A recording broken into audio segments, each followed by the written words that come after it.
Final. El Getafe luchó por al menos forzar la prórroga, pero el tanto de Morientes, cuando quedaban poco más de 5 minutos para el final, acabó por cerrar el partido y certificar el título para el conjunto valencianista. La celebración fue, si cabe, más especial que de costumbre, precisamente por ese delicado momento que atraviesa el conjunto de Ronald Koeman. Acabó el partido y Koeman se abrazó con Morientes. Su equipo es el nuevo campeón de Copa gracias a que rompió el partido en los 10 primeros minutos con 2 goles. Mata consiguió el primero de cabeza porque dio un paso atrás y le ganó la espalda a la defensa. Todo lo contrario que Alexis, que consiguió el suyo porque entró con todo. Cuando quiso darse cuenta, el Getafe lo tenía muy cuesta arriba. Se equilibró un poco antes del descanso con este penalti de Moretti sobre contra, que Granero convirtió en gol con un tiro ajustado que incluso tocó el palo. Este entró no como la mejor ocasión de la segunda parte en la que el mismo Granero lanzó al larguero. También ajustado al palo iba este remate de Braulio en el que Hildebrandt se luce.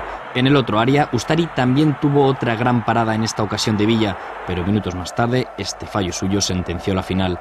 La cara y las palabras de los dos protagonistas de la jugada reflejan el ánimo de cada equipo. Y hoy ha sido tremendamente feliz para mí porque conseguí mi primer título con el Valencia y encima el título que anhelaba desde hace tiempo, yo creo que es para estar orgulloso, ¿no? Mal. Necesitábamos y queríamos otra cosa. El Valencia consigue una gran alegría después de una temporada desastrosa. En Getafe, en cambio, duele la oportunidad perdida. Además, el año que viene el Valencia estará en Europa. El Getafe se queda sin gozo. La Copa les